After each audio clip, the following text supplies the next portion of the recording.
Episode 7. Here we are. Full Circle Podcast. I'm your host, Joseph Haynes. In case you didn't already know, welcome. And I believe this is episode 3 of 2025, episode 7 in total, but episode 3 of this year. So I'm excited that you guys are here, excited that you're listening. Oh, man. Today, what are we talking about today? That might be a question on your mind, but that's okay. I got you. Today, we are talking about rejection. And that word might be, if you just stop and sit back and think about that word, some of y'all might be a little too familiar with it, right? Some of y'all might have had a lot of rejection that's happened in your life. Don't worry. Me too. Put my hand up right over here. I've dealt with it myself. And it's not always easy. But today, what I want to talk to you about is, first of all, the effect that rejection has on all of us, right? Because we all are going to get affected by it some way, somehow. That could be in a job. It could be in a relationship, in any situation. Essentially, how to identify how that affects us, how that makes you feel, how it hits you, and then how to deal with rejection, how to navigate it. So I want to really dive into that today. Before we do that, okay, please, if this podcast has impacted you in any way, please subscribe over here. If you're watching on YouTube, please feel free to subscribe. If you are listening to this on Spotify, Amazon, Apple, please subscribe there or follow us for more episodes coming. We have episodes coming every single week on Wednesday. So please feel free to do that and share it with a friend if it's impacting you, which I know it is. I know y'all love this. And I know it's benefiting you. We appreciate that and give us lots of feedback. Okay, so let's dive right into it. Here's the thing. All right. I have a very interesting relationship with this topic. Number one, because look, all of us have experienced rejection in our life. I have an interesting relationship with this topic because of the fact that growing up, right, I come from a really, really big family. So I've got like 5 other siblings besides myself, which is like, it's a family of 6. I think I've talked about this on one other episode. My parents were watching the TV and then eventually the TV started watching them. Okay. So that's how we ended up getting like a whole clan, right? But sometimes when you come from a big family or you have, a lot of siblings, or you have a lot of people constantly in and out of the house, which is how it happened for me. Sometimes as a kid, you can start feeling overshadowed, right? Like you have all your parents' attention, you have all of their time and affection. And then at some point, another sibling of yours comes into the family and they start getting a little bit more attention. And I know for me growing up, I'm a middle kid. So when you're the middle kid, you kind of like have this thing where you start pushing up against the rules a little bit, right? You start, you look at your older brother and sister and you see what works for them. And then you're like, okay, let me see how I can kind of get up in here and how I can kind of like shape the landscape for myself. And I know for me, that was kind of how it was. I always heard from my parents growing up, sometimes, when I was like maybe challenging some of the rules or maybe being like, why? Like I've always been like a thinker in that way. And I would ask questions like that, like, why do we have to be home? Right? Why can't I stay at the park and play? Right? Why do we have to go to bed now? I was always a very inquisitive kid. And my parents would sometimes say to me, why can't you just be like your brother and sister? And ooh, man, that feeling, hearing that sucked. It sucked hearing that growing up. Because it's just like, I'm me. I didn't ask to be born. Y'all the one that y'all got busy and here I am, right? But obviously I know my parents loved me, still love me. That's what I like to think. And it has gotten me this far. But what I realized from that is that sometimes the people that are very, very close to you and their viewpoints and their opinions shape the way that you start seeing yourself throughout the development, of your life. And so then, of course, you take that into your friendships, because the next thing that's closest to us outside of our family are our friendships, right? Like they say, your friends are the family that you create. Like it's like the family that you choose, right? And so a lot of times what we deal with in our family relationships, our familial, relationships are then reflected back to us in our friendships and our interactions in the outside world. So if your parents tell you, oh my God, you're so stubborn, right? And then a friend tells you that, or you hear that out in the world from a stranger, it hurts 10 times more, or it hits you 10 times more than if you were just to hear that, from a stranger, but you didn't hear that in your family. If you grew up hearing, we love you, we support you, you're amazing, you're incredible, and you were, raised with that bedrock, so to speak, it doesn't hit as much when someone comes out and is like, oh, you suck, you're a loser. Obviously, that might sting a little bit, but it really depends on how high you hold that person in regard. And so while I would hear that from my parents, I would also say that my parents also told me growing up a lot, like, you can do anything you want, you can be anything you want. So I believe that. And when I would run into resistance out in the world, as I still run into resistance out in the world, being an adult now, I still believe that. It's a little different when it's someone that I respect, but I've noticed that when I respect someone or look up to them, or, have like some sort of like they're a mentor, or like somebody that I like believe in or respect, that's when it stings a little bit. And so I realized, like, oh snap, like this is that feeling, right? It's because I tend to like have that feeling with people that I look up to. And so that's like a little bit of an intro into it, at least for me. I know I've had a personal relationship with it. Let's talk a little bit about this from another standpoint. Okay. Let's bring the camera over here. When it comes to dating, oh my gosh, this is another place that we experience rejection. All right. I'm going to play this clip for you guys, because I remember growing up, it did not happen to me often, but Lord, it happened. Okay. This is something that I experienced growing up. I want you guys to check this out. I might be slightly dating myself a little bit, but it don't matter. Listen, I'm 31. Don't matter. I'm going to play this for you guys. I remember specifically there was this one girl when I was growing up living in Seattle. And I've never been somebody who's like, at least wouldn't go talk to the girl, or at least wouldn't go have the conversation. We all get nervous. We all get shy. There are some times where I'm doing worse than others, right? But I remember specifically there was this one girl when I was growing up. I'm pretty sure I was at least 12 or 13 years old. And I never thought girls were gross, by the way. Like, I just never thought they were icky. I pretty much had at least like a crush or like a little girlfriend when I was like 4 or 5 years old. I remember that. Like, my parents would be hanging out. People would come over to the crib when I was younger, and they would have these little play dates where they would bring their kids and people would come over to the house. And so we're all over here. I remember having this little, like, my sister had this little country kitchen set up, and I had like my 3D army men. I'm playing with my brothers, and so then of course my sisters will be playing with the other kids that would come over with the doll houses. And there was this one particular girl I remember. She came over and she had this country kitchen set up, and I was like, that's my girl. And in my head, I'm like, that's wifey. It wasn't even like girlfriend. To me, it was like, nope, that's wifey. Here we go. Right. And I never had that feeling of thinking that, it was weird like that.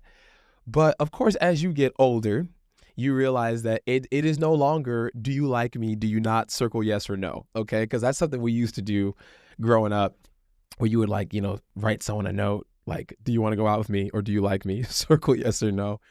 And it's like, you have no choice. Give me an answer right now. Right. But of course, as we get older and as we mature and realize how dumb that is, right, for a variety of reasons, you start realizing that sometimes people are not always going to be as direct with you about how they feel, right? Just depends on how they grew up. So I'm going to play this for you guys. I remember giving my number or asking this girl for her number when I think it was like 13 years old. If you've heard this before, God, this is an awful sound, but here we go. I'm going to play this for y'all real quick. Check this out.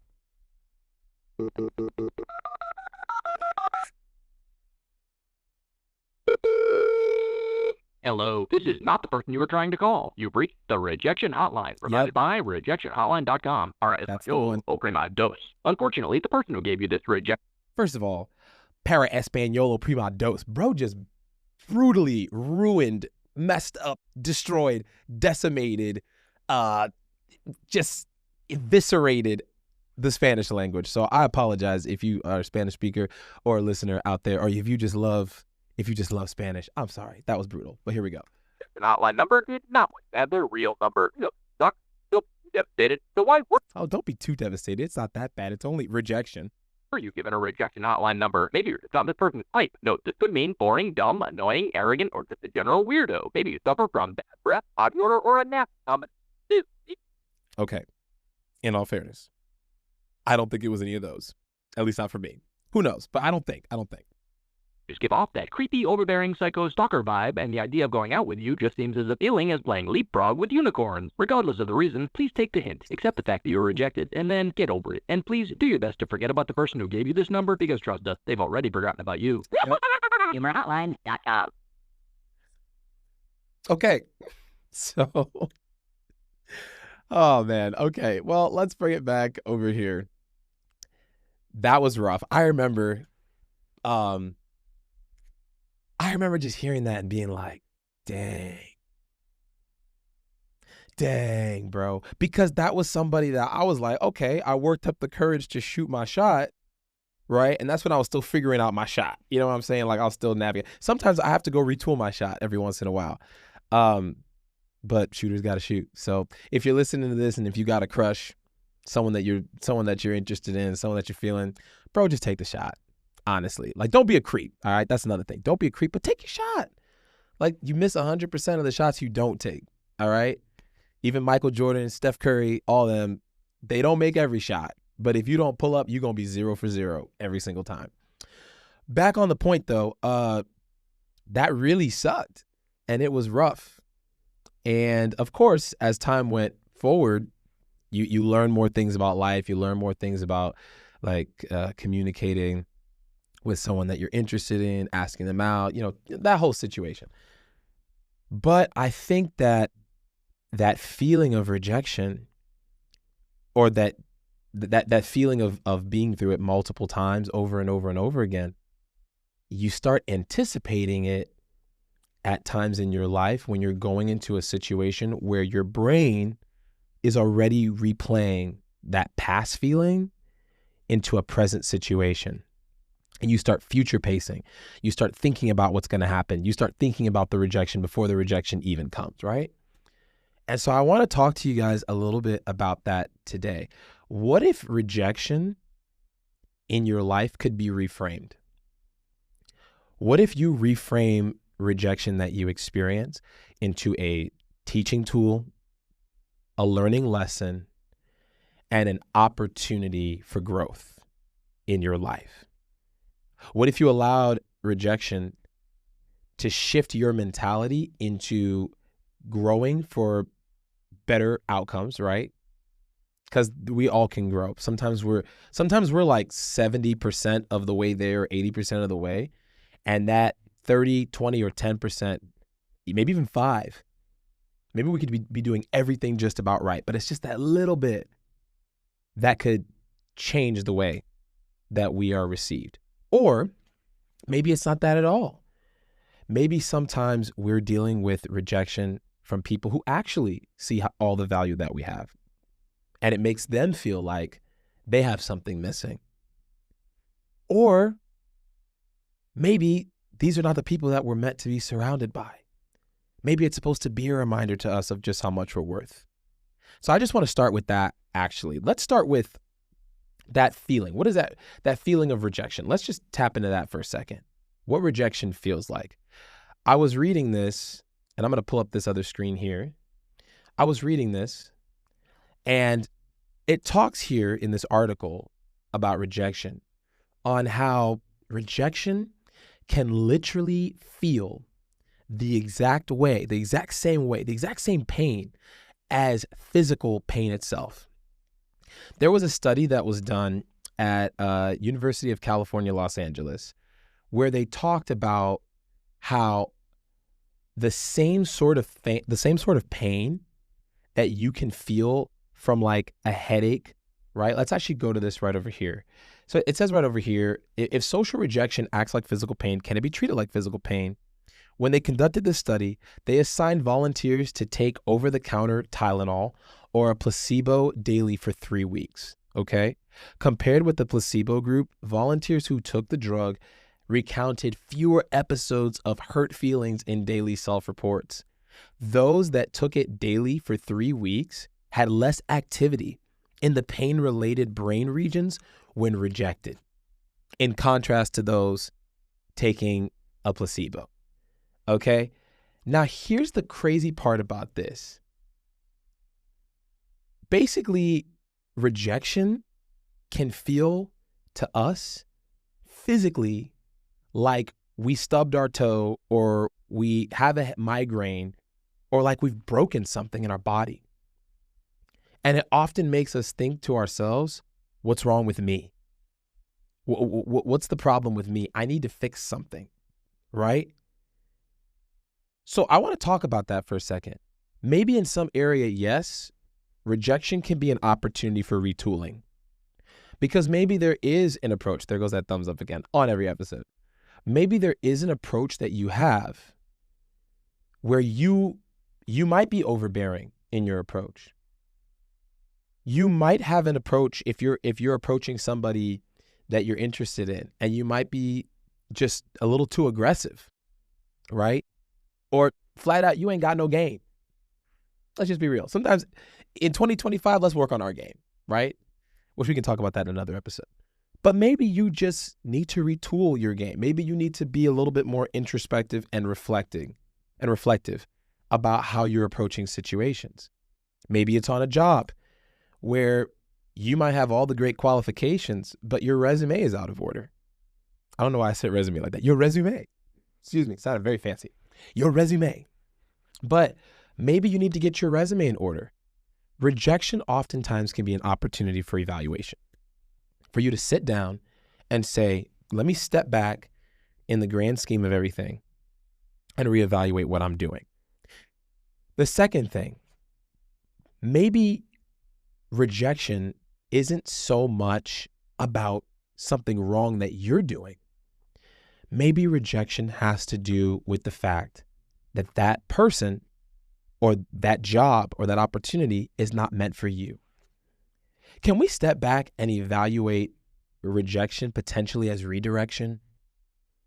I was having a conversation on the way here, actually, and I worked with this actress. I'm an actor, of course, as I've mentioned. Maybe you know this, maybe you don't. But if you're listening to this for the first time, I am a creative, and I had the wonderful, beautiful opportunity to work with this brilliant actress on doing a reading for an audition. And we began to build the character, do all the work. And of course, I was talking to her, post doing all of that, exciting, exhilarating experience, and I learned a lot. But I was able to have a conversation with her, and she shared something with me. I said, how do you remove yourself from the outcome?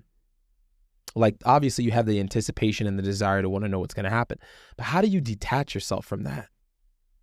And one thing that she said to me that I will not forget is you have to detach yourself from the outcome because you need to be present in every situation. You gave everything you had. And if you gave everything you had to that, if it is for you, it will find you. And that completely and radically transformed the way that I started thinking about what I give, the energy that I give to stuff. Because if you approach situations giving to them, expecting an outcome, that oftentimes can impact the way you feel about how something occurs, whether it's in your favor or outside of your favor. And I want to just talk about that for a second. I know it's really, really difficult to want something so bad and put so much energy and put so much effort into it and then get rejected. I know it's hard to apply for a job where you feel like you have all the qualifications. You have all of the perfect aspects properly lined up, and yet you feel like they said no to me. They let me go. But what if rejection was redirection in your life? What if that opportunity that you're looking for, or that you only in the present see as the ultimate opportunity, might actually be a blocking for a better destination or a better position that you can't see yet? Can you trust that the best is yet to come in your life, even when the best doesn't seem like even when it doesn't seem like the best opportunity was given to you in that moment? Can you trust that the best is yet to come in your life when it seemed like you got passed up on better? When somebody else got the opportunity, somebody else got the role, somebody else got the job. Can you look at rejection as redirection? It's a challenge. Don't get me wrong. I know it. It's not easy, but it's something we can definitely look at. The thing about it is that we have to learn to embrace failure. We live in a culture that is obsessed with success, but you do not learn from success. You learn from failure, and by learning from failure, you create success. So anytime you hit a wall or you run into it, don't get me wrong, it's painful. It hurts. It sucks. Trust me, I get it.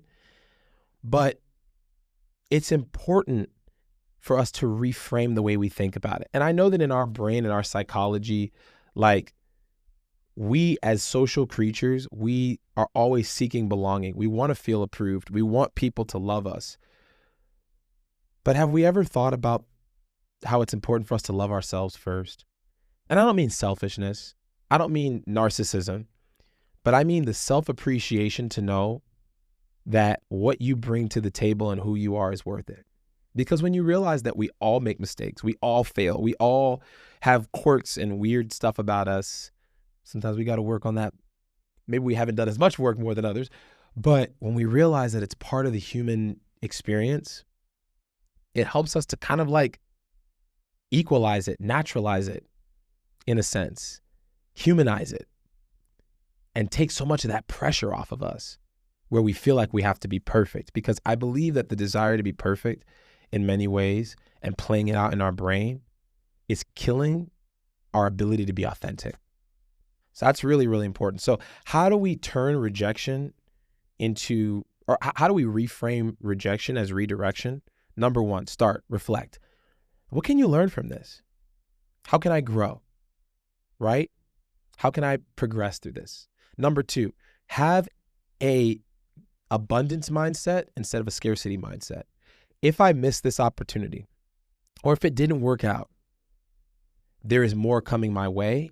And in modifying and growing, I can be ready for the more that is coming my way. Number three, is this even aligned with my goals? Was this opportunity even aligned with my goals, my values, my strengths, things that I'm thinking about pursuing in the larger portion of my life and my desires? Number five, can I shift the narrative? It's not about my worth. Sometimes it's about the situation. Sometimes it's about my response to it. Sometimes it's about timing. Sometimes it's also about the fit. Maybe I just wasn't the right fit for it. Maybe at a later point in my life, I'll be a better fit for something similar to that or something even better, right? How can you learn from that situation? Reframe. That's another thing I want to say. Reframe it. What opportunities now from reframing does this create for you? How can I be a better person as a result of this feeling? How can I grow? And then, of course, finally, redirect. Focus on next steps. Start thinking to yourself like, hey, this was hard. This wasn't easy. But how do I redirect myself? Because if you begin to see opportunities opportunities of rejection, as an opportunity to redirect and reflect, your life can be changed. I think about this in closing. Walt Disney was rejected multiple times when he wanted to build Disneyland. Multiple times when he wanted to build it. He went to the developers and they told him constantly, no one will ever believe this idea. This will never happen. You want to create some sort of fairy tale land where kids can come and live out their dreams, and you think people would buy into that? But he kept trying and he didn't give up. And now he didn't even get to see its completion.